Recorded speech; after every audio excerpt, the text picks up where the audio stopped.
আল্লাহ তাআলা রব্বুল আলামিন বলেন, লাইন শাকারতুম, যদি তোমরা আমি আল্লাহ তাআলা রব্বুল আলামিনের কৃতজ্ঞতা প্রকাশ করো, লাযিদান্নাকুম, আমি তোমাদের জন্য আমার নিয়ামতকে আরো বহু গুণে বৃদ্ধি করে দেব। জোরে বলি সুবহানাল্লাহ। যত বেশি কৃতজ্ঞতা প্রকাশ করবে তত বেশি নিয়ামত বাড়িয়ে দেবেন কে?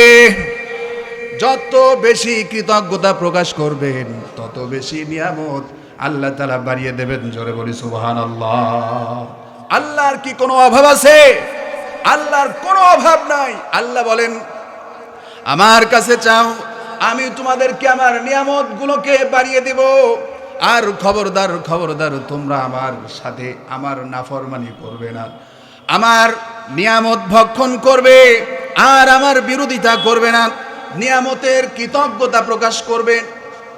কৃতজ্ঞশীল বান্দা যদি হও তাহলে আমি তোমাদের জন্য নিয়ামতকে বাড়িয়ে দিব। আর যদি কৃতজ্ঞশীল বান্দা না হও তাহলে তোমাদের উপর আযাব নেমে আসবে। জোরে বলি নাউযুবিল্লাহ। সম্মানিত হাজরিন, আল্লাহ তাআলা রব্বুল আলামিন বলছেন, ফাযকুরুনি আযকুরুকুম ওয়াশকুরুলি ওয়ালা তাকফুরুন। আল্লাহ তাআলা রব্বুল আলামিন বলেন, ফাযকুরুনি, তোমরা আমি আল্লাহ তাআলা রব্বুল আলামিনকে স্মরণ করো। ফাযকুরুনি আযকুরুকুম, তাহলে অবশ্যই আমি আল্লাহ তাআলা রব্বুল আলামিন তোমাদেরকে স্মরণ করব। ওয়াশকুরুলি, আর তোমরা আমি আল্লাহ তাআলা রব্বুল আলামিনের কৃতজ্ঞতা প্রকাশ করো। খবরদার আমার নাফরমানি করো না। এখন চিন্তা করুন, আমরা যদি এই দুনিয়ার বুকে আল্লাহ তাআলা রব্বুল আলামিনকে স্মরণ করি, আল্লাহর হাবিব বলেন, আল্লাহ তাআলা রব্বুল আলামিন আমাদেরকে ওই আসমানে ফেরেশতাদের আসরে বসে স্মরণ করেন। জোরে বলি সুবহানাল্লাহ। আমরা এই দুনিয়ার ভূখণ্ডে আল্লাহকে স্মরণ করি আর আল্লাহ আমাদেরকে স্মরণ করে তার আরশে। জোরে বলি সুবহানাল্লাহ। শুধু কি তাই নাকি, যে যত বেশি আল্লাহ তাআলা রব্বুল আলামিনের কৃতজ্ঞতা প্রকাশ করবে, আল্লাহ তাআলা রব্বুল আলামিন ওই বান্দাকে তত বেশি ভালোবাসবেন। জোরে বলি সুবহানাল্লাহ। এবার খেয়াল করুন, হাসরের কঠিন মুসিবতের দিন আল্লাহ তাআলা রব্বুল আলামিন তার কৃতজ্ঞশীল বান্দাদের জন্য বিশেষ একটা ব্যবস্থা করবেন। যে সমস্ত বান্দারা কৃতজ্ঞশীল বান্দা, তাদেরকে আল্লাহ তাআলা রব্বুল আলামিন আলাদা একটা মর্যাদা দান করবেন। কিতাবের মধ্যে এসেছে, হাদিসের মধ্যে এসেছে, জান্নাতের ভিতরে একটা ঘর বানানো হবে, যে ঘরের নাম দেয়া হবে বাইতুল হামদ।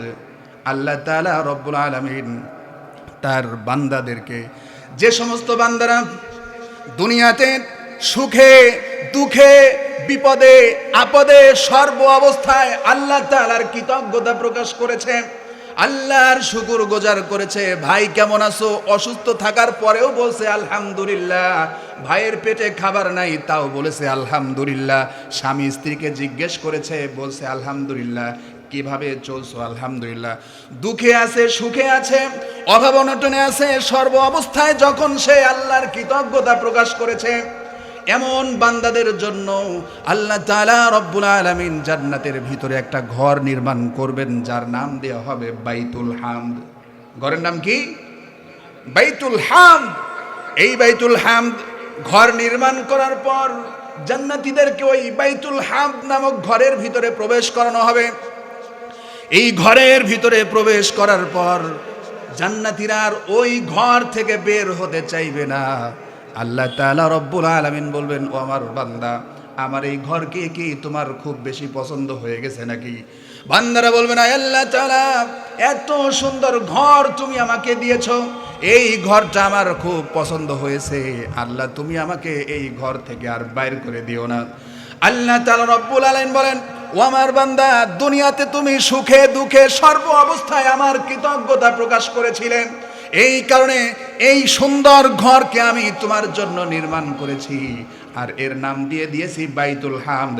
এই ঘরটাকে আমি তোমাকে একেবারে দান করে দিলাম, আর কখনো তোমাকে এই ঘর থেকে বের হতে হবে না। সুবহানাল্লাহ, সুবহানাল্লাহ। এইটা হলো বাইতুল হামদ। তাহলে আপনাকে আমাকে সর্ব অবস্থায় আল্লাহ তাআলা রব্বুল আলামিনের কৃতজ্ঞতা প্রকাশ করতে হবে। কেন কৃতজ্ঞতা প্রকাশ করবেন না? আপনাকে কয়েকটা উদাহরণ দেই। আল্লাহ তাআলা রব্বুল আলামিন আপনার আমার দেহের ভিতরে যে নিয়ামতগুলো দিয়ে দিয়েছেন, কত গুরুত্বপূর্ণ নিয়ামত দিয়ে দিয়েছেন।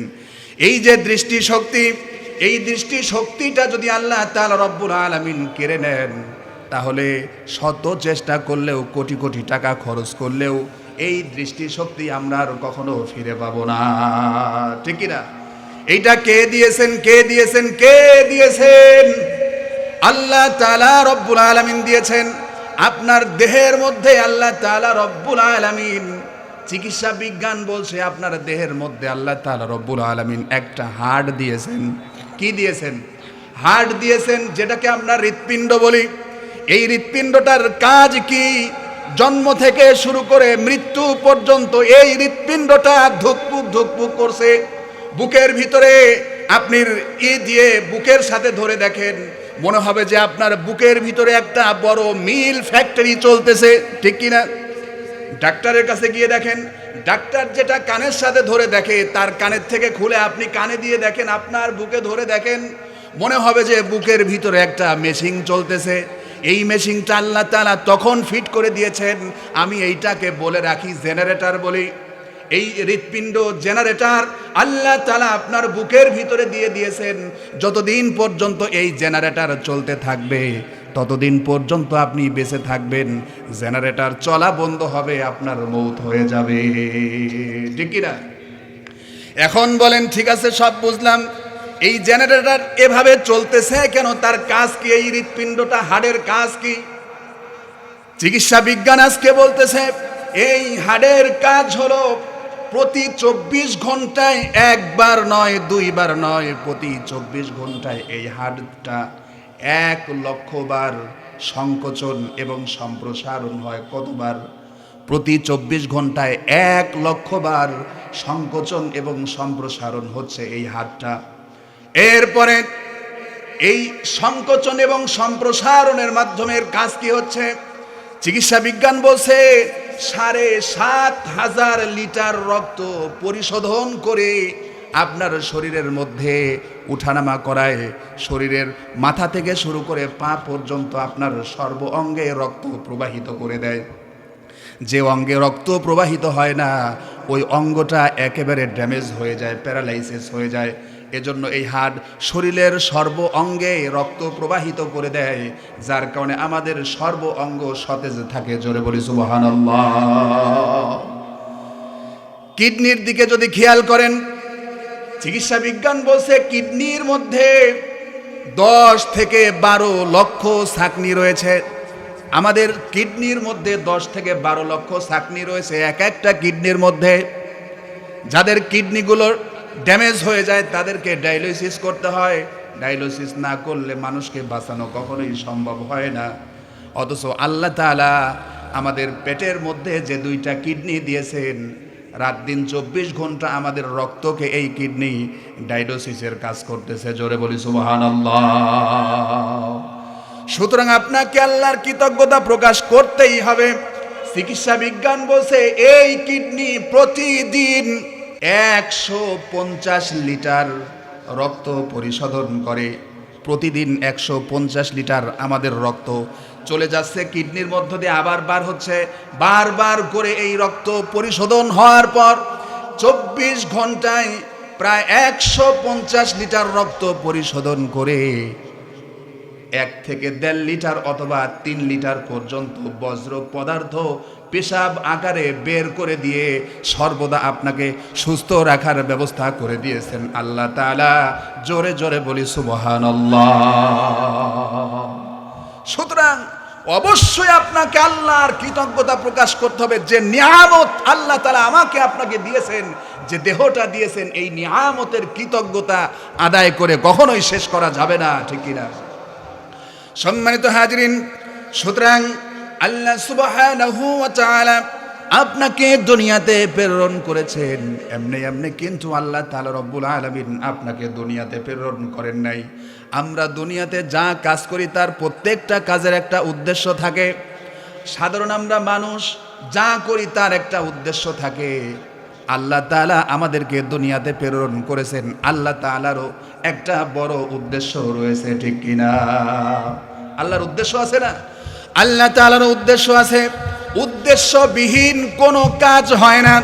যদি উদ্দেশ্যবিহীন কোনো কাজ হয় তাহলে সেইটা হয়ে যায় পাগলের কাজ, ঠিক কিনা? কথা বলেন না কেন? উদ্দেশ্যবিহীন কাজ পাগলের কাজ। উদ্দেশ্যবিহীন কোনো কাজ হয় না। এই যে শুভ সমাজ মাহফিলের আয়োজন করেছেন, এটা অনেক বড় একটা তাদেরও উদ্দেশ্য রয়েছে যে মহল্লার প্রতি আল্লাহ তাআলার রহমত বর্ষিত হবে। মহল্লার মুরব্বিয়ানে কেরাম যারা কবরস্থ হয়ে গেছে, এই মাহফিলের ওসিলায় আল্লাহ তাআলা তাদের কবরের আযাবগুলোকে মাফ করে দেবেন, ঠিক কিনা? এরকম করে করে ভালো ভালো উদ্দেশ্য রয়েছে। ও সম্মানিত হাজরিন, আপনাদেরকে বলতে চাই, আল্লাহ তাআলা দুনিয়াতে মানুষকে প্রেরণ করেছেন, তার একটা অবশ্যই উদ্দেশ্য রয়েছে। সেই উদ্দেশ্যটা কি? আল্লাহ তাআলা রব্বুল আলামিন সূরাতুল মুলুকের ভিতরে ঘোষণা করছেন। আল্লাহ তাআলা রব্বুল আলামিন বলেন, আল্লাযী খালাকাল মাউতা ওয়াল হায়াতা লিয়াবলুয়াকুম আইয়ুকুম আহসানু আমালা। আল্লাহ তাআলা রব্বুল আলামিন বলেন, আল্লাযী খালাকাল মাউতা ওয়াল হায়াতা লিয়াবলুয়াকুম আইয়ুকুম আহসানু আমালা। আমি তোমাদের হায়াত এবং তোমাদের মৌতকে সৃষ্টি করেছি একটা মাত্র কারণে, সেটা হলো আমি দেখতে চাই ভালো আমলের মধ্যে কে তোমাদের মধ্যে ভালো আমল করে, এইটা আমি পরীক্ষা করে দেখতে চাই। এই জন্য আমি তোমাদের হায়াত এবং মৌতকে সৃষ্টি করেছি। জোরে বলি সুবহানাল্লাহ। তাহলে এখন খেয়াল করুন, আগে বুঝুন, আমি আপনাদেরকে জাস্ট কিছু মেসেজ দিতে চাই। দীর্ঘ সময় ওয়াজ করা আমার কোনো প্রয়োজন নাই এবং আমার প্রয়োজনও নাই, কারণ এসেছি শুধুমাত্র দিনের দাওয়াত নিয়ে। আমার একটা কথার দ্বারা যদি আপনার জীবনের আমলগুলো যদি পরিবর্তন হয়ে যায়, তাহলে আজকের এই ধানগড়া যুব সমাজের উদ্যোগে আয়োজিত মাহফিলটা কাজে লেগে যাবে। হয়তোবা এই মাহফিলের ওসিলায় হাসরের দিন নাজাত পেয়ে যাব। কিন্তু যদি এই আলোচনার দ্বারা কোনো ফায়দা না হয়, তাহলে কোনো ফায়দা হবে না। সুতরাং আপনাকে আমি যে মেসেজটা দিতে চাই, এই মেসেজটা আপনার আল্লাহ তাআলা রব্বুল আলামিন বলেন, আমি মানুষ আর জিন জাতিকে সৃষ্টি করেছি শুধুমাত্র আমি আল্লাহ তাআলা রব্বুল আলামিনের ইবাদত বন্দেগী করার জন্য। আল্লাহ তাআলা রব্বুল আলামিন বলেন, আমি মানুষ আর জিন জাতিকে সৃষ্টি করেছি শুধুমাত্র তারা আমার ইবাদত বন্দেগী করবে। আল্লাহর ইবাদত বন্দেগী করা মানে, দুনিয়াতে যদি আপনার নিয়তটা ঠিক থাকে, নিয়তকে ঠিক রেখে আপনি আপনার হালাল উপার্জন করছেন, হালালভাবে চাকরি করেন, ব্যবসা করেন, বাণিজ্য করেন, যা কিছু করেন, হালালভাবে আপনি যা করছেন, ইসলামী শরীয়তে বৈধ যা কাজকর্ম আছে, যা কিছু আপনি করছেন, এসব কিছু করার মাধ্যমে আল্লাহ তাআলা রব্বুল আলামিনের ইবাদতে পরিণত হয়ে যায়। জোরে বলি সুবহানাল্লাহ। আপনি ঘুমাচ্ছেন, এটাও আল্লাহর ইবাদত। আপনি খানা খাচ্ছেন, এটাও আপনার ইবাদত। মহিলা মা বোনেরা রান্না বান্না করেন, সেটাও আল্লাহর ইবাদতে পরিণত হয়ে যায় যদি তার উদ্দেশ্য ঠিক থাকে, ঠিক কিনা? মা বোনেরা ঘরের মধ্যে যে কাজ করে সেগুলো আল্লাহর ইবাদত বন্দেগীতে পরিণত হয়ে যায় যদি নিয়তটা ঠিক থাকে। উদ্দেশ্য ঠিক রাখতে হবে। হারাম করা যাবে না। আপনার ইসলামী শরীয়তের মধ্যে যা বৈধ কাজ আছে সবগুলো আপনার জন্য ইবাদত। এইগুলো করলেন আপনার ইবাদত হয়ে যাচ্ছে। সুতরাং আপনি আপনার শুধুমাত্র শয়তানি কর্মকাণ্ডকে বাদ দিতে হবে, আর আল্লাহ তাআলা রব্বুল আলামিনের ইবাদত বন্দেগী করতে হবে। সম্মানিত হাজরিন, আল্লাহ তাআলা দুনিয়াতে আমাকে আপনাকে প্রেরণ করেছেন তার ইবাদত বন্দেগী করার জন্য। আর আল্লাহ এটা দেখতে চান যে দুনিয়াতে কে ভালো করে আর কে মন্দ করে। এজন্যই হায়াত আর মৌতকে সৃষ্টি করা হয়েছে। অসম্মানিত হাজিরিন, সুতরাং এখন সময় মাত্র কম। এই তো 50-60 বছরের জিন্দেগি। এই জিন্দেগিতে আমি কি করলাম, কার জন্য করলাম, কার পিছনে দৌড়ালাম? বন্ধু বান্ধবের আড্ডায় পড়ে সময়কে যদি নষ্ট করে দেন, হাসরের দিন আল্লাহ তাআলা রব্বুল আলামিন আপনার এই হায়াত, এই সময়ের হিসাব চাইবেন। আল্লাহ তাআলা রব্বুল আলামিন বলবেন, ও আমার বান্দা, আমি তোমাকে যে হায়াত দিয়েছিলাম, তোমার এই হায়াতটা কোন রাস্তায় ব্যয় করেছো? আল্লাহ জিজ্ঞেস করবেন, আমি তোমাকে যৌবন দিয়েছিলাম, যৌবনটা কোন রাস্তায় ব্যয় করেছো? আমি তোমাকে সম্পদ দিয়েছিলাম, এগুলো কোন রাস্তায় ব্যয় করেছো আর কোন রাস্তায় উপার্জন করেছো? দেখুন ভাই, আমরা দুনিয়াতে কিন্তু একা একা ইচ্ছা করে আসতে পারি নাই। দুনিয়াতে আমরা ইচ্ছা করে আসতে পারি নাই। আল্লাহ তাআলা রব্বুল আলামিন আমাদেরকে ইচ্ছা করে প্রেরণ করেছেন। আল্লাহ তাআলা রব্বুল আলামিন যদি আমাদেরকে দুনিয়াতে প্রেরণ না করতেন, কোনোদিন আমরা এই আল্লাহর দুনিয়াতে আসতে পারতাম না। আল্লাহর দুনিয়াতে আমরা এসেছি, আল্লাহ তাআলা মাসুম হিসাবে দুনিয়াতে পাঠিয়েছেন। যখন আমাদের শরীরে কোনো গুনাহের দাগ ছিল না, মাসুম হিসাবে আল্লাহ তাআলা আমাকে আপনাকে দুনিয়াতে পাঠিয়েছেন। কিন্তু আমরা যখন কবরে চলে যাব, তখন যদি আমাদের শরীরে গুনাহের দাগ থাকে, তখন আল্লাহ তাআলা রব্বুল আলামিন জিজ্ঞেস করবেন, আমার বান্দারা, আল্লাহ তাআলা জিজ্ঞেস করবেন, আমার বান্দারা, আমি তোমাদেরকে দুনিয়াতে প্রেরণ করেছিলাম মাসুম হিসাবে, কিন্তু আমার সামনে এখন উঠছো, তোমাদের শরীরে এত গুনাহের দাগ কেন, এত গুনাহ কেন? আল্লাহ জিজ্ঞেস করবেন। সুতরাং গুনাহ নিয়ে কবরে যাওয়া যাবে না। গুনাহ নিয়ে কবরে যাওয়া যাবে? গুনাহ নিয়ে কবরে যাওয়া যাবে না। আল্লাহ আমাকে আপনাকে দুনিয়াতে পাঠিয়েছিলেন মাসুম হিসাবে, গুনাহ নিয়ে কবরে যাওয়া যাবে না, মাসুম হয়ে কবরে যেতে হবে। সুতরাং খেয়াল করতে হবে, আল্লাহ তাআলা রব্বুল আলামিন আমাকে আপনাকে দুনিয়াতে যে উদ্দেশ্যে প্রেরণ করেছেন, সেই উদ্দেশ্যেই আমাদেরকে লাগতে হবে। এখন আপনি একটা দোকান থেকে একটা জিনিস ক্রয় করে নিয়ে আসলেন যে উদ্দেশ্যে, জিনিসটা সেই কাজে লাগলো না, তাহলে সেটার কোনো মূল্যায়ন হবে না। হবে কি? সেটা ডাস্টবিনে ফেলে দেবেন। মনে করেন, একটা উদাহরণ দিতে যাই, এইটা যদি তার উদ্দেশ্যে ব্যবহৃত না হয়, তাহলে এইটার কোনো মূল্যায়ন হবে না, ডাস্টবিনে ফেলে দেয়া হবে। আল্লাহ তাআলা আপনাকে আমাকে দুনিয়াতে প্রেরণ করেছেন যে উদ্দেশ্যে, সেই উদ্দেশ্যে যদি আমরা না লাগি, তাহলে আল্লাহ তাআলা জাহান্নাম সৃষ্টি করেছেন, ওই জাহান্নামে আল্লাহ তাআলা নিক্ষেপ করবেন। জোরে বলি নাউজুবিল্লাহ। সুতরাং দুনিয়াতে আল্লাহ তাআলা আমাকে আপনাকে যে উদ্দেশ্যে প্রেরণ করেছেন, সেই উদ্দেশ্যেই কাজে লাগতে হবে। আপনার জন্ম থেকে শুরু করে মৃত্যু পর্যন্ত সব কিছু হতে হবে আল্লাহর জন্য। এই কথাটা কার? আল্লাহ তাআলার কথা। এখানে অনেক মানুষ দাঁড়ায় আছেন, এই মানুষগুলো যদি ভিতরে এসে বসে যেত, তাহলে মাহফিল কানায় কানায় পরিপূর্ণ।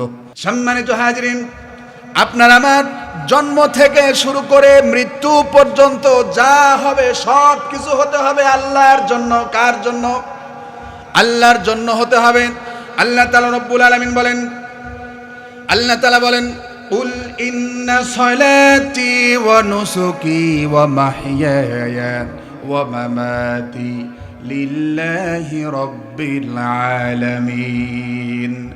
আল্লাহ তাআলা রব্বুল আলামিন বলেন, হে রাসূল, আপনি বলুন, আপনার নামাজ, আপনার কুরবানি, আপনার বেঁচে থাকা, আপনার মরে যাওয়া, আপনার নামাজ, কুরবানি, আপনার জন্ম থেকে মৃত্যু পর্যন্ত আপনার বেঁচে থাকা, মরে যাওয়া, এসব কিছু হতে হবে আল্লাহর জন্য। আপনার ওই একই কথা, আপনার জন্ম থেকে মৃত্যু পর্যন্ত যা হবে সব আল্লাহর জন্য হতে হবে। আল্লাহর জন্য হতে হবে। যদি আল্লাহর জন্য হয়ে যায়, তাহলে আপনার ব্যক্তি জীবন, পারিবারিক জীবন, সামাজিক জীবন, রাষ্ট্রীয় জীবন, যা কিছু আছে সব কিছু হতে হবে আল্লাহর জন্য। যদি আপনার সব কিছু আল্লাহর জন্য হয়ে যায়, তাহলে আল্লাহ তাআলা রব্বুল আলামিন আপনার জন্য হয়ে যাবে। জোরে বলি সুবহানাল্লাহ। কারোর জন্য হয়ে যায়, তাহলে ওই ব্যক্তির জন্য আর কোনো ভয় আছে, চিন্তা আছে? কোনো ভয় নাই, কোনো চিন্তা থাকবে না। আল্লাহ তাআলা রব্বুল আলামিন বলেন, লা খাউফুন আলাইহিম ওয়ালা হুম ইয়াহজানুন। আল্লাহ তাআলা রব্বুল আলামিন বলেন, আল্লাহ তাআলা বলেন, ওই বান্দার জন্য আর কোনো ভয় থাকবে না, কোনো চিন্তা থাকবে না। যে বান্দা আল্লাহর হয়ে যায়, ওই বান্দার জন্য আল্লাহ তাআলাও তার জন্য হয়ে যায়। জোরে বলি সুবহানাল্লাহ। দেখুন, আপনাদেরকে শুধুমাত্র বোঝানোর জন্য বলছি, বুঝার জন্য বলছি। আল্লাহ তাআলা রব্বুল আলামিন আশরাফুল মাখলুকাত হিসাবে মানুষকে সৃষ্টি করেছেন। আবার এই মানুষকেই আল্লাহ তাআলা সর্বশেষ, সর্বনিকৃষ্ট জাতিতে পরিণত করে দেন। জোরে বলি নাউজুবিল্লাহ। ওই যে বললাম, আপনাকে যে উদ্দেশ্যে প্রেরণ করা হয়েছে, যে উদ্দেশ্যে তৈরি করা হয়েছে, ওই উদ্দেশ্যে যদি ব্যবহৃত না হয় তাহলে ওটা ডাস্টবিনে ফেলে দেয়া হয়। আল্লাহ তাআলা রব্বুল আলামিন আপনাকে যে উদ্দেশ্যে তৈরি করেছেন ওই উদ্দেশ্যেই ব্যবহৃত হতে হবে। আল্লাহ তাআলা রব্বুল আলামিন কালামে পাকের ভিতরে ঘোষণা করেন, আল্লাহ তাআলা মানুষকে আশরাফুল মাখলুকাত হিসাবে সৃষ্টি করেছেন। এই মানুষ যদি আল্লাহর কাজে লেগে যায়, তার জন্ম থেকে মৃত্যু পর্যন্ত তার সর্ব অবস্থা যদি আল্লাহর জন্য হয়, তাহলে কি হবে? এই মানুষ আশরাফুল মাখলুকাত হবে। মর্যাদা কত বেড়ে যাবে! এদের মর্যাদা এত বেশি বেড়ে যাবে যে আল্লাহর ফেরেশতাদের চাইতেও মানুষের মর্যাদা বেশি হয়ে যায়। জোরে বলি সুবহানাল্লাহ। ফেরেশতার চাইতে মানুষের মর্যাদা বেশি, সুবহানাল্লাহ। আবার যদি মানুষ যদি তার উদ্দেশ্যে ব্যবহৃত না হয়ে যদি শয়তানের উদ্দেশ্যে ব্যবহৃত হয়, তাহলে সে নিকৃষ্ট হয়ে যাবে। এই কথাটা আল্লাহ তাআলা রব্বুল আলামিন সূরাতুল বাইয়িনার মধ্যেও ঘোষণা করেছেন। আবার আল্লাহ তাআলা রব্বুল আলামিন কালামে পাকের মধ্যে আবার বলছেন, আল্লাহ তাআলা রব্বুল আলামিন বলেন, ওয়ালাকাদ যারা'না লিজাহান্নামা কাসীরাম মিনাল জিন্নি ওয়াল ইনসি লাহুম কুলুবুন লা ইয়াফকাহুনা বিহা ওয়ালাহুম আ'য়ুনুন লা ইউবসিরুনা বিহা ওয়ালাহুম আযানুন লা ইয়াসমাউনা বিহা উলাইকা কাল আন'আমি বাল হুম আদাল্লু উলাইকা হুমুল গাফিলুন। আল্লাহ তাআলা রব্বুল আলামিন বলেন, কিছু সংখ্যক মানুষ আর জিন তারা জাহান্নামের মধ্যে পূর্বে জাহান্নামে চলে যাবে।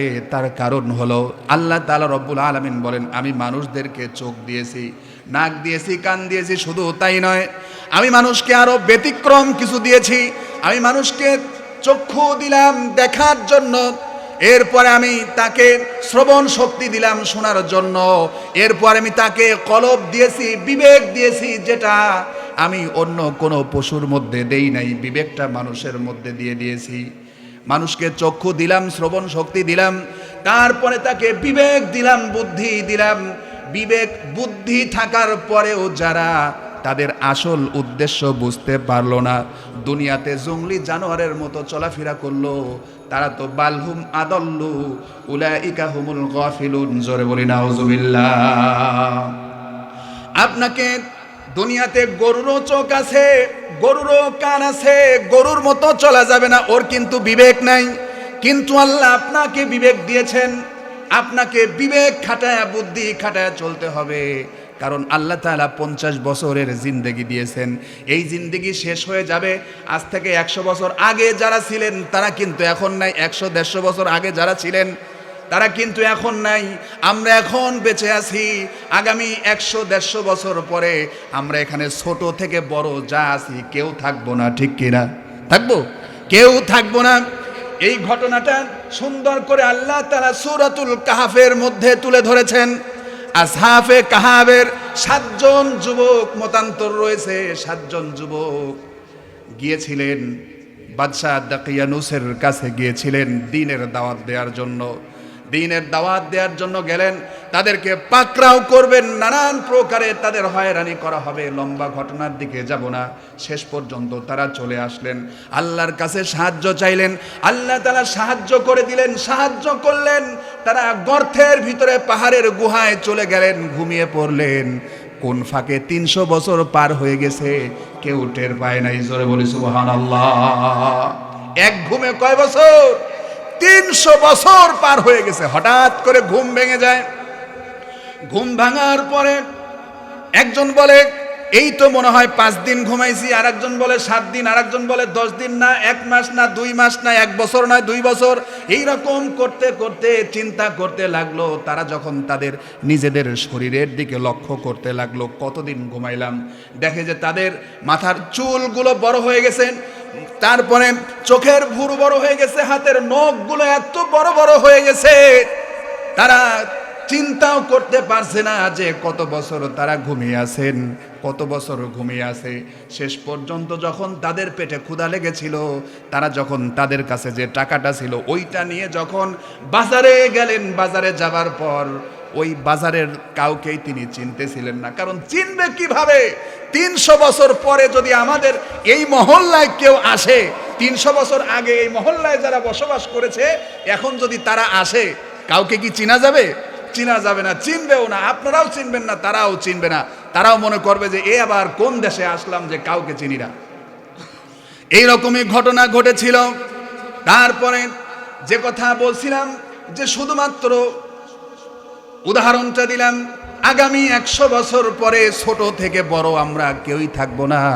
সুতরাং আমাদেরকে আল্লাহ তাআলা যে উদ্দেশ্যে প্রেরণ করেছেন সেই কাজটাই আমাদেরকে করতে হবে। ন্যায়, ইনসাফ, নীতি, নৈতিকতা এগুলো প্রত্যেকটাই হলো মানুষের গুণ। যে মানুষের মধ্যে ন্যায় থাকবে না, ইনসাফ থাকবে না, নীতি থাকবে না, নৈতিকতা থাকবে না, অত গরু ছাগল। কথা বলে না কেন? ন্যায়, ইনসাফ, নীতি, নৈতিকতা সবগুলো মানুষের গুণ। এই গুণগুলো আপনাকে অর্জন করতে হবে। ও সম্মানিত ভাইয়েরা আমার, আপনাদেরকে বোঝাতে চাই, শোনাতে চাই একটা বিষয়, সেইটা হলো ন্যায়, নীতি, নৈতিকতা, ইনসাফ এগুলো কিন্তু গরু ছাগলের মধ্যে নাই। আছে কি? কারণ তাদের মধ্যে বিবেক নাই। আল্লাহ তাআলা এটা মানুষকে বোঝার মতো তৌফিক দিয়েছেন।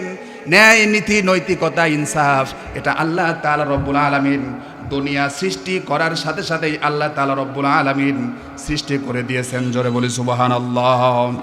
দেখুন আল্লাহ তাআলা রব্বুল আলামিন কালামে পাকের সূরাতুর রহমানের ভিতরে ঘোষণা করেন, আল্লাহ তাআলা রব্বুল আলামিন বলেন, ওয়া আকিমুল ওয়াজনা বিল কিসতি ওয়া লা তুখসিরুল মিজান।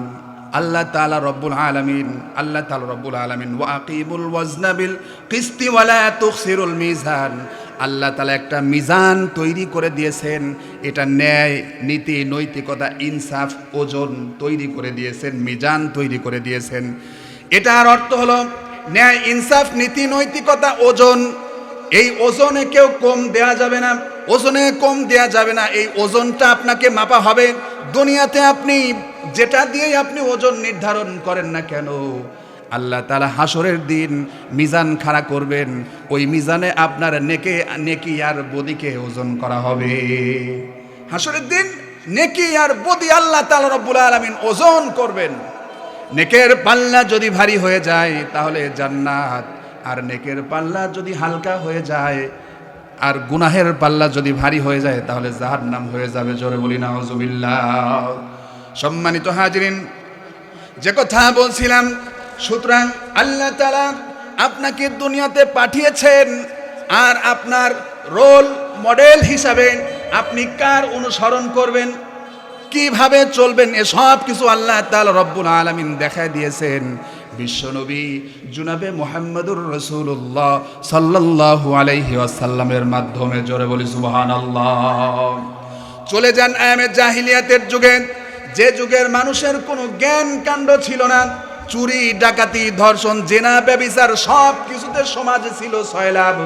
সেই সময়ে বিশ্বনবী জনাবে মুহাম্মদুর রাসূলুল্লাহ সাল্লাল্লাহু আলাইহি ওয়াসাল্লাম তাশরিফ আনলেন। আনার পর ইনসাফ কায়েম করলেন। ইনসাফ যেখানে ইনসাফ ছিল না, ইনসাফ কি তারা বুঝতোই না। চুরি, ডাকাতি আর ছিনতাই, লুণ্ঠন এগুলো তাদের নিত্যদিনের পেশা ছিল। মানুষকে হত্যা করা নিত্যদিনের পেশা ছিল, যুদ্ধ বিগ্রহ নিত্যদিনের পেশা ছিল। অথচ আল্লাহর হাবিব তাশরিফ আনার সাথে সাথে এমন ইনসাফ ভিত্তিক সমাজ ব্যবস্থা কায়েম করলেন যে সমাজের মানুষের রাত দিন নেশাগ্রস্ত অবস্থায় পড়ে থাকলো। আল্লাহর হাবিব ইসলামী সমাজ ব্যবস্থা কায়েম করার মাধ্যমে চুরি বন্ধ হয়ে গেল, ডাকাতি বন্ধ হয়ে গেল, ছিনতাই বন্ধ হয়ে গেল, রাহাজানি বন্ধ হয়ে গেল, খুন বন্ধ হয়ে গেল, গুম বন্ধ হয়ে গেল, ধর্ষণ বন্ধ হয়ে গেল, সমস্ত প্রকারের পাপের কাজ বন্ধ হয়ে গেল। আল্লাহর হাবিব এমন ইসলামী সমাজ কায়েম করলেন যে দুনিয়াতেই যেন ওই সমাজের মধ্যে একটা জান্নাতের সুখ বইতে লাগলো। এমন সমাজ আল্লাহ রাসূল কায়েম করেছিলেন। অথচ আমরাও মুসলমান, আমরা কিন্তু সেই ইসলামী সমাজে কায়েম করতে পারি না। ঠিক কি না? পারছি, এখন পর্যন্ত পারি নাই। সুতরাং আমাদেরকে অনুসরণ করতে হবে আল্লাহর রাসূলের। আল্লাহ তাআলা রব্বুল আলামিন বলেন, উল ইন কুনতুম তুহিব্বুনাল্লাহা ফাত্তাবিউনি ইউহিব্বুকুমুল্লাহু ওয়া ইয়াগফির লাকুম যুনুবাকুম ওয়াল্লাহু গফুরুর রহিম। আল্লাহ তাআলা রব্বুল আলামিন বলেন, হে আমার বান্দারা, তোমরা যদি আমি আল্লাহ তাআলা রব্বুল আলামিনকে ভালোবাসতে চাও তাহলে আগে আমার রাসূলের অনুসরণ করো। আমি আল্লাহর ভালোবাসা যদি পেতে চাও, আমি আল্লাহকে যদি ভালোবাসতে চাও, আমি আল্লাহর ভালোবাসা যদি পেতে চাও তাহলে আমার রাসূলের অনুসরণ করতে হবে, আমার রাসূলের অনুকরণ করতে হবে। রাসূলের অনুসরণ আর রাসূলের অনুকরণ যদি করি তাহলে অবশ্যই রাসূলের অনুকরণ যদি করি তাহলে আল্লাহ তাআলা রব্বুল আলামিন বলেন, আমি আল্লাহ তাআলা রব্বুল আলামিন তোমাদের জীবনের সমস্ত গুনাহ খাতাগুলোকে মাফ করে দেব। জোরে বলি সুবহানাল্লাহ। রাসূলের অনুকরণ করলে আল্লাহ বান্দার জীবনের সব গুনাহ মাফ করে দেয়। জোরে বলি সুবহানাল্লাহ, সুবহানাল্লাহ। এখন খেয়াল করুন, ওই যে বললাম আল্লাহ আপনাকে দুনিয়াতে পাঠিয়েছিলেন মাসুম হিসাবে, গুনাহ করে ফেলেছেন, রাসূলের অনুসরণ করে জীবন কাটাচ্ছেন, কবরে যাবেন মাসুম হইয়া, আপনার জীবনে কোনো গুনাহ থাকবে না, সব গুনাহ খাতা আল্লাহ তাআলা মাফ করে দেবেন। জোরে বলি সুবহানাল্লাহ। আল্লাহ তাআলা রব্বুল আলামিন বলেন, হে আমার রাসূল, আপনি আমার ওই সমস্ত বান্দাদেরকে জানিয়ে দেন যারা আপনার অনুসরণ করে, আপনি আমার বান্দাদেরকে জানিয়ে দেন। আল্লাহ তাআলা রব্বুল আলামিন বলেন, কুল ইয়া ইবাদিয়াল্লাযীনা আসরাফু আলা আনফুসিহিম লা তাকনাতু মির রাহমাতিল্লাহি ইন্নাল্লাহা ইয়াগফিরুয যুনুবা জামিআ।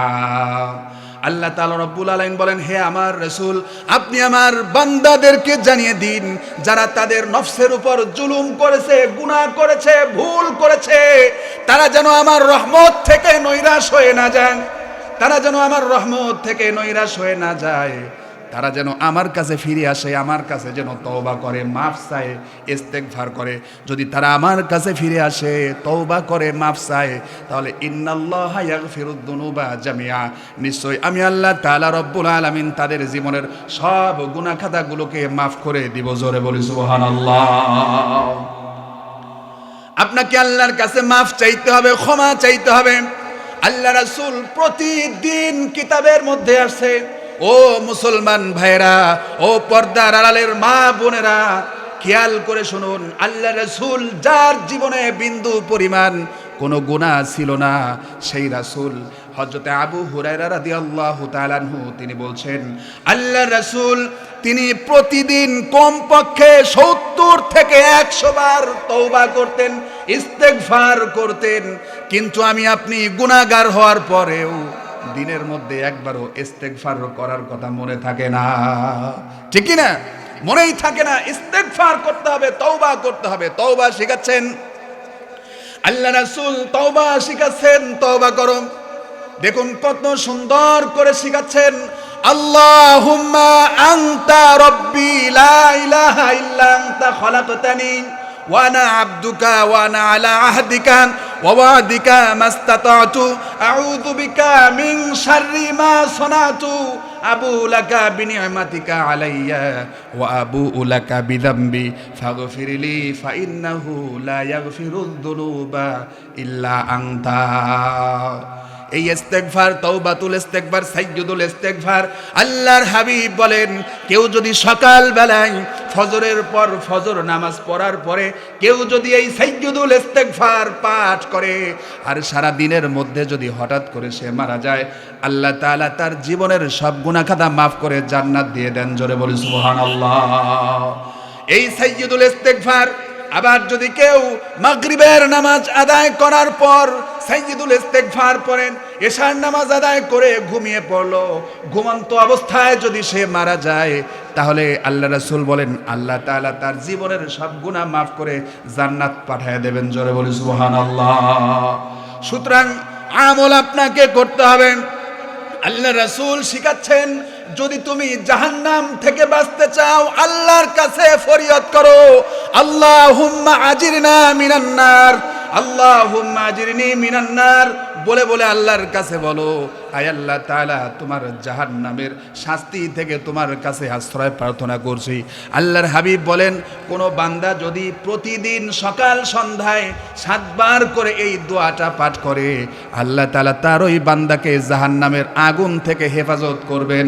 জোরে বলি সুবহানাল্লাহ। সম্মানিত হাজিরিন, সুতরাং চলে যাই আগের কথায়। যে কথা বলছিলাম, আল্লাহর রাসূলের অনুসরণ করতে হবে, অনুকরণ করতে হবে। বিশ্বনবী জনাবে মুহাম্মদুর রাসূলুল্লাহ সাল্লাল্লাহু আলাইহি ওয়াসাল্লাম, তিনার আদর্শ কেমন ছিলেন, আমার আদর্শটাও তো তার মতো হওয়া দরকার। একমাত্র তাকেই অনুসরণ করতে হবে, তাকেই অনুকরণ করতে হবে।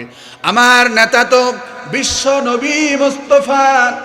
আপনার নেতাকে, কথা বলে না, নেতাকে আমার নবী, তোমার নবী, বিশ্ব নবী জনাবে মুহাম্মদুর রাসূলুল্লাহ সাল্লাল্লাহু আলাইহি ওয়াসাল্লাম এমন ভাবে দুনিয়াতে আল্লাহ তাআলা প্রেরণ করলেন, যিনি মক্কায় আসলেন, আসার পর যেখানের মানুষগুলো আয়ামে জাহিলিয়াতের মধ্যে নিমজ্জিত ছিল, সেই জাহিলিয়াত থেকে বের করে নিয়ে আসলেন। আল্লাহ তাআলা রব্বুল আলামিন তার হাবিবের উপর কুরআন নাজিল করলেন। কুরআন আস্তে আস্তে নাজিল হতে লাগলো। আল্লাহ তাআলা রব্বুল আলামিন বলেন, আলিফ লাম রা কিতাবুন আনজালনাহু ইলাইকা লিতুখরিজান নাসা মিনাজ-যুলুমাতি ইলান নূর। আলিফ লাম রা হরফে মুকাত্তাআত। আল্লাহ তাআলা রব্বুল আলামিন বলেন, এই কিতাব আপনার উপর এজন্যই নাজিল করেছি যে এই কিতাব দিয়ে দিয়ে আপনি মানুষদেরকে অন্ধকার থেকে আলোর দিকে বের করে নিয়ে আসবেন। জোরে বলি সুবহানাল্লাহ। মানুষ আসতেও লাগলো তাই, কিন্তু আমরা মুসলমান কোরআনের সংস্পর্শে আসি না, কোরআন বুঝি না, কোরআনের সংস্পর্শে আসি না। আল্লাহর রাসূলকে চিনলাম না, বুঝলাম না। আল্লাহর রাসূলকে চিনতে হবে। আল্লাহ রাসূলের জীবনী পড়েন, বারবার জীবনী পড়েন। প্রত্যেকটা মানুষের জন্য আল্লাহ রাসূলের জীবনী পড়া সব থেকে বেশি জরুরি। হাসরের কঠিন মুসিবতের দিন কেউ আপনার পক্ষে সাফায়াত করবে না। আপনার রাসূল সম্পর্কে আপনি জানলেন না, রাসূলের বাবার নাম কি, মায়ের নাম কি, দাদার নাম কি, তার জীবন ব্যবস্থা কেমন ছিল, কিভাবে চলতেন, কিভাবে ফিরতেন, এসব কিছু যদি না জানেন আপনি কেমন উম্মত হলেন? আপনার রাসূল সম্পর্কে আপনাকে জানতে হবে।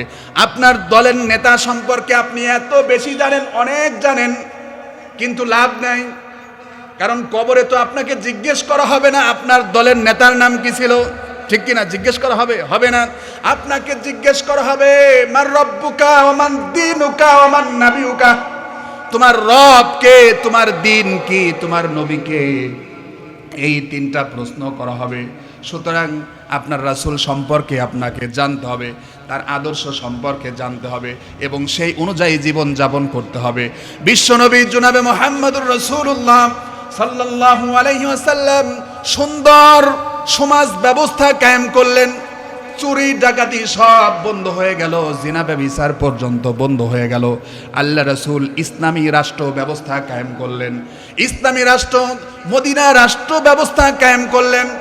অনেকেই মনে করেন আল্লাহর হাবিব মনে হয় শুধুমাত্র তিনি দ্বীনের দাওয়াত নিয়েই এইভাবেই চলে গেছেন, তাবলীগ করে করে, মনে হয় সমাজ কায়েম করেন নাই, রাষ্ট্র কায়েম করেন নাই। তা নয়, আল্লাহর হাবিব সুন্দর করে এমনভাবে ইসলামী রাষ্ট্র ব্যবস্থা কায়েম করলেন যে রাষ্ট্র ব্যবস্থার মাধ্যমে সেখানকার সমস্ত চোর ডাকাতগুলো পর্যন্ত ভালো হয়ে গেল।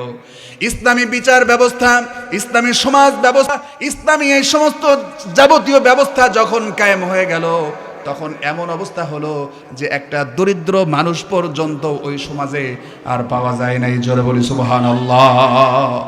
কারণ মুনাফিকরা ইসলামের সব কিছু পছন্দ করে, কিন্তু ইসলামী শাসন ব্যবস্থা পছন্দ করবে না।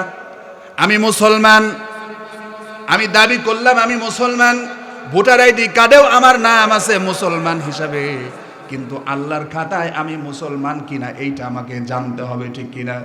জানতে হবে, আমার আমল দিয়ে জানতে হবে। কারণ অসংখ্য মুসলমান আছে তারা নামাজ রোজা হজ যাকাত সব চায়, কিন্তু কোরআন দিয়ে রাষ্ট্র পরিচালিত হোক এইটা চায় না। কি ভুল বললাম? কোরআন দিয়ে রাষ্ট্র পরিচালিত হোক এইটা চায় না। কারণ কোরআন দিয়ে রাষ্ট্র পরিচালিত হলে সকলের অধিকার আদায় হবে। কথা বলে না? কোরআন দিয়ে রাষ্ট্র পরিচালিত হলে সকলের অধিকার আদায় হবে।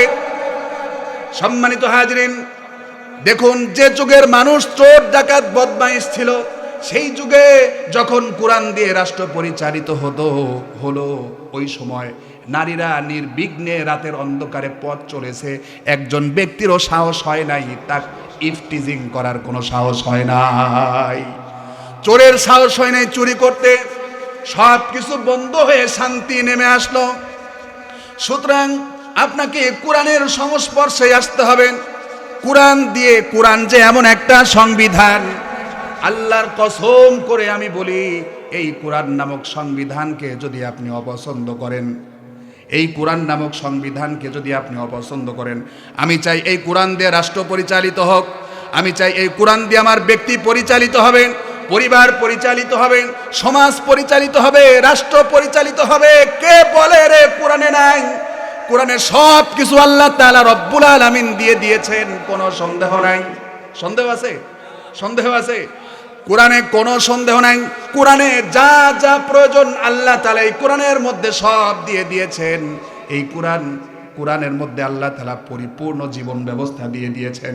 এখন কোরআনকে বাদ দিয়ে আমরা যদি মানব রচিত সংবিধান দিয়ে আমরা নিজেকে চালাতে চাই, পরিবার চালাতে চাই, সমাজ চালাতে চাই, রাষ্ট্র চালাতে চাই, আর আমরা কোরআনকে বাদ দিয়ে ওটাকেই যদি পছন্দ করি, তাহলে কোনোদিন আমি মুসলমান হতে পারবো না। কারণ কোরআনকে বাদ দিয়ে গ্রহণ করেছি অন্যটা গ্রহণ করার কারণে কাফের হয়ে যাবে। কেউ যদি মুসলমান হওয়ার পরে কোরআনের সংবিধানকে অপছন্দ করে, কোনোদিন সে মুসলমান থাকবে না, মুনাফিক হবে, না হয় কাফের হবে। জোরে বলি নাউজুবিল্লাহ। সুতরাং আপনাকে কোরআন দিয়েই চালানোর চেষ্টা করতে হবে, কোরআনের দিকেই অগ্রসর করতে হবে। মুনাফিকই করা যাবে না। মুনাফিকরা কিন্তু ইসলামের জন্য চাঁদা দিত, ইসলামের জন্য সব করত, কিন্তু ইসলামের বিজয় দেখলে মুনাফিকদের কলিজার মধ্যে আঘাত লাগতো। ঠিক কি না? সম্মানিত হাজরিন, সুতরাং যে কথা বলছিলাম, কোরআনের সংস্পর্শে আসতে হবে। আল্লাহ তাআলা রব্বুল আলামিন কালামে পাকের ভিতরে ঘোষণা করেছেন, তোমার জন্ম থেকে মৃত্যু পর্যন্ত সব হতে হবে আল্লাহর জন্য হতে হবে। সম্মানিত হাজরিন, সুতরাং এখন আপনাকে ভালো করে বুঝতে হবে, এই দুনিয়াতে আমি আপনি মুসলিম হিসেবে দাবি করলেই শুধুমাত্র হবে না। মুসলিম হিসেবে দাবি করলে মুসলিম হিসেবে কাজকর্ম করতে হবে। ওই যে কথা বললাম, কোরআন দিয়ে যদি রাষ্ট্র পরিচালিত হয়, তাহলে সকলের অধিকার আদায় হবে, হিন্দুদের অধিকারও আদায় হবে। এই যে দুই দিন আগেই মনে হয় ময়মনসিংহে একজন হিন্দুকে মেরে গাছের সাথে বেঁধে আগুনে জ্বালায় দেওয়া হলো। এটা কি ইসলাম বৈধতা দিয়েছে? ইসলাম কি এটা পছন্দ করে? না, ইসলাম এটা কখনোই চায় নাই যে একজন হিন্দু তোমার রবকে গালি দিয়েছে আর তুমি তাকে পুড়ায় দেবে। এটা ইসলাম চায় নাই। সম্মানিত হাজরিন, মুসলমানের আদর্শ দেখে বেঈমান নাস্তিকগুলো তারা ইসলাম গ্রহণ করেছে। সম্মানিত হাজরিন, ময়মনসিংহের যে ঘটনা ঘটেছিল, ওইটা হলো একটা ষড়যন্ত্রমূলক। সে ছিল শ্রমিক নেতা ছিল। এখন কোম্পানি তাকে ফাঁসায় দিয়ে শেষ পর্যন্ত ধর্মের সাথে জড়ায় দিয়ে নিজে বাঁচার চেষ্টা করেছে। সব প্রকাশিত হয়ে পড়েছে। সম্মানিত হাজরিন, সুতরাং কোরআন দিয়ে যদি রাষ্ট্র পরিচালিত হয়, কোরআন দিয়ে যদি সার্বিক জীবন ব্যবস্থা কায়েম হয়, তাহলে এই দেশে সকলের অধিকার রক্ষা হবে। সন্তান পিতামাতার অধিকার রক্ষা করবে, হক আদায় করবে, ভাই বোনের হক আদায় করবে। বাবা মা মারা যাবার পর ভাই আর ওই সম্পদ, বোনের সম্পদ বোনকে আর দিতে চায় না। আছেন এরকম? বাবা মা মারা যাওয়ার পর ভাই যে ওয়ারিসের যে সম্পদ এটা দিতে হবে, এই টাকা এটা দিতেই চায় না। নানানভাবে কৌশল করা যাবে না। সংক্ষেপে বুঝাতে যাচ্ছি, সংক্ষেপে বোঝার চেষ্টা করুন। আল্লাহ তাআলার সাথে নাফরমানি করেছেন, আল্লাহর কাছে মাফ চেয়েছেন, আল্লাহ ইচ্ছা করলে মাফ করে দিতে পারে। কিন্তু যদি আপনি আপনার বাবার সাথে, মায়ের সাথে, বোনের সাথে, প্রতিবেশীর সাথে, আত্মীয় স্বজনের সাথে যদি আপনি তাদের মনে আঘাত দেন, তাদের হক যদি নষ্ট করেন, যতক্ষণ না পর্যন্ত ওই ব্যক্তি আপনাকে মাফ না করবে, অতক্ষণ পর্যন্ত আল্লাহ তাআলাও আপনাকে মাফ করবে না। জোরে বলি নাউজুবিল্লাহ। সুতরাং বান্দার হক এটা আগে রক্ষা করতে হবে, বান্দার হককে নষ্ট করা যাবে না। সম্মানিত হাজিরিন, সুতরাং যে কথা বলছিলাম যে সামান্য একটু হায়াত নিয়ে আমরা দুনিয়াতে এসেছি, আমাদেরকে মৃত্যু বরণ করতে হবে, এতে কোনো সন্দেহ নাই। আল্লাহ তাআলা রব্বুল আলামিন কালামে পাকের ভিতরে ঘোষণা করেন, কুল্লু নাফসিন যায়িকাতুল মাউত, মৃত্যুর স্বাদ সকলকেই গ্রহণ করতে হবে। কিভাবে তোমরা আমি আল্লাহর সাথে নাফরমানি করো, আল্লাহ তাআলা রব্বুল আলামিন কালামে পাকের ভিতরে ঘোষণা করেন। আল্লাহ তাআলা রব্বুল আলামিন বলেন, কাইফা তাকফুরুনা বিল্লাহি ওয়া কুনতুম আমওয়াতান ফাআহইয়াকুম সুম্মা ইউমীতুকুম সুম্মা ইউহয়ীকুম সুম্মা ইলাইহি তুরজাউন। আল্লাহ তাআলা রব্বুল আলামিন বলেন, কাইফা তাকফুরুনা বিল্লাহি, তোমরা কিভাবে আমি আল্লাহর সাথে নাফরমানি করো অথচ তোমরা ছিলে মৃত্যু। আল্লাহ তাআলা রব্বুল আলামিন বলেন, সুম্মা ইউমীতুকুম, তোমরা ছিলে মৃত্যু, সুম্মা ইউহয়ীকুম, এরপরে আমি তোমাদেরকে জীবিত করলাম, সুম্মা ইউহয়ীকুম সুম্মা ইলাইহি তুরজাউন, এরপরে তোমাদেরকে জীবিত করব এবং তোমাদেরকে আমার কাছে ফিরে আসতে হবে, এতে কোনো সন্দেহ নাই। সুতরাং দুনিয়াতে যে আমাদের উপর কুরআন অবতীর্ণ হচ্ছে আর আল্লাহর হাবিব কুরআন তেলাওয়াত করছিলেন, এই কুরআন শুনে শুনে মানুষেরা ইসলাম গ্রহণ করতেছিল। কাফের মুশরিকেরা বারবার চিন্তা করতে লাগলো, মুহাম্মাদুর রাসূলুল্লাহ সাল্লাল্লাহু আলাইহি ওয়াসাল্লাম কি এমন তেলাওয়াত করে যা শুনে শুনে, যা শোনার সাথে সাথে মানুষেরা ইসলাম গ্রহণ করে, এর কারণ কি? এই চিন্তা করে আবু জাহেল, মক্কার নেতা আবু জাহেল ছিল মক্কার সব থেকে বড় নেতা। আবু জাহেল রাতের অন্ধকারে আল্লাহর রাসূলের ঘরের কিনারে চলে এসেছে। আসার পরে চিন্তা করছে, দেখি মুহাম্মদ সাল্লাল্লাহু আলাইহি ওয়াসাল্লাম কি তেলাওয়াত করে, কি পাঠ করে। রাত যখন গভীর হয়ে গেল, আল্লাহর রাসূল কুরআন তেলাওয়াত শুরু করলেন। কুরআন তেলাওয়াত করছেন আবু জাহেল বিশ্ব নবী জনাবে মুহাম্মদুর রাসূলুল্লাহ সাল্লাল্লাহু আলাইহি ওয়াসাল্লামের ঘরের কোনায় দাঁড়িয়ে দাঁড়িয়ে সারা রাত ধরে কুরআন শ্রবণ করেছেন। কোন ফাঁকে যে ফজর হয়ে গেছে, সুবে সাদেক হয়ে গেছে, আবু জাহেলও টের পায় নাই। জোরে বলি সুবহানাল্লাহ। কুরআনের মাধুর্যতা, কোরআনের বাচন ভঙ্গি, কোরআনের সৌন্দর্য, কোরআনের মধু এত বেশি, মানুষ যত শুনবে তত পাগল পারা হয়ে যাবে।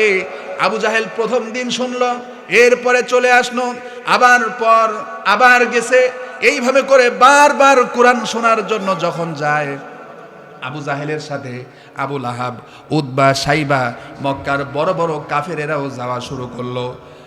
রাত যখন গভীর হয়ে যায়, আল্লাহর রাসূল কুরআন তেলাওয়াত করা শুরু করেন, আর কাফের মুশরিকেরা আল্লাহর রাসূলের ঘরের চতুর্পাশে এসে দাঁড়িয়ে যায় কুরআন শ্রবণ করার জন্য।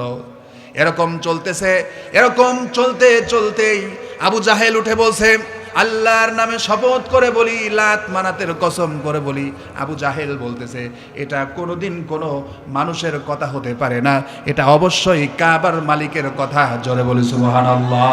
এরকম চলতে চলতে আবু জাহেল ষড়যন্ত্র করলো, এই কোরআনের কাছে মানুষকে আসতে দেয়া যাবে না, আইন প্রণয়ন করলো। সকালবেলায় আইন প্রণয়ন করলো। আবু জাহেল, আবু লাহাব, উতবা, সাইবা সকলে মিলে এক জায়গায় বসে আইন প্রণয়ন করলো, আগামীকাল থেকে কেউ কোরআনের কাছে যাবে না, কোরআন শ্রবণ করতে যাবে না। আইন তৈরি করলো। আল্লাহ তাআলা রব্বুল আলামিন সেই কথাটা কালামে পাকের ভিতরে তুলে ধরেছেন। আল্লাহ তাআলা রব্বুল আলামিন বলেন, ওয়াকালাল্লাযীনা কাফারু লা তাসমাউ লিহাযাল কুরআনি ওয়ালগাউ ফীহি লাআল্লাকুম তাগলিবুন। আল্লাহ তাআলা রব্বুল আলামিন বলেন, কাফেররা বুদ্ধি করলো, পরামর্শ করলো, কেউ কোরআন শ্রবণ করতে যাবে না, কোরআন যেখানে শ্রবণ করানো হবে সেখানে বাধার সৃষ্টি করবা, হট্টগোল করবা, এই আইন প্রণয়ন করলো। এরপরে যখন রাত্রি ঘনিয়ে আসলো, আসার পর আবু জাহেল মনে মনে চিন্তা করেছে, আমি নেতা সকলকে নিষেধ করেছি, সুতরাং কেউ আজকে আর কোরআন শুনতে মুহাম্মাদুর রাসূলুল্লাহ সাল্লাল্লাহু আলাইহি ওয়াসাল্লামের ঘরের কোনায় যাবে না। সুতরাং আজকে আমি একা একা সারা রাত ধরে মজা করে কোরআন শুনবো। জোরে বলি সুবহানাল্লাহ। আবু জাহেল চিন্তা করতেছে, আজকে আমি একা মজা করে সারা রাত ধরে কোরআন শুনবো। আবু লাহাব ওই একই চিন্তা করেছেন, আবু সুফিয়ান, উতবা, সাইবা সকলেই মনে মনে একই চিন্তা করেছে। নেতা যেহেতু নিষেধ করেছে, সুতরাং আবু জাহেল তো আজকে আর আসবে না। আবু লাহাব ভাবছে, আজকে সারা রাত ধরে আমি একা একা শুনবো।